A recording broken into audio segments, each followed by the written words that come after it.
আসসালামু আলাইকুম বন্ধুরা, কেমন আছেন আপনারা সবাই? তো আজকে আমি ছাদ বাগানে লাগানোর জন্য একটা সফেদা গাছ আপনাদের ভাই নিয়ে আসছিল গতকাল। সেটা এখন আমি ছাদ বাগানে লাগাইতেছি, আপনাদের সাথে সেটা শেয়ার করতেছি। আমি একটা ছোট টব নিয়েছি। আমি প্রথমে গাছ আনলে ছোট টবেই লাগাই।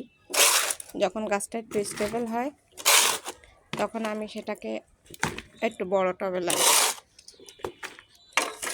এটাই হলো লম্বা সবেদা। আমাদের আরও একটা সবেদা গাছ আছে, সেটা হলো গোল সবেদা। তো এই সবেদা এটা হলো লম্বা জাতের। আপনাদের ভাই গতকাল কোথায় গেছিল সেখানে দেখতে পাইয়া নিয়ে আসছে।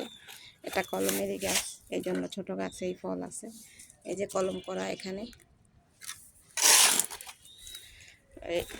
আমি ছোটোটা লাগাইতেছি। এটা যখন একটু স্টেবল হবে, বড় হবে, তখন আমি এটাকে একটু বড় টবে লাগাবো।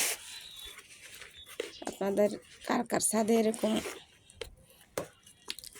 সবেদা গাছ আছে জানাবেন অবশ্যই। যারা ফেসবুক থেকে দেখতেছেন তারা অবশ্যই আমার পেজে যাই একটা লাইক আর ফলো দিবেন, আর যারা ইউটিউবে দেখবেন তারা অবশ্যই ইউটিউবে যাই একটা সাবস্ক্রাইব করে দিবেন। আল্লাহ হাফেজ।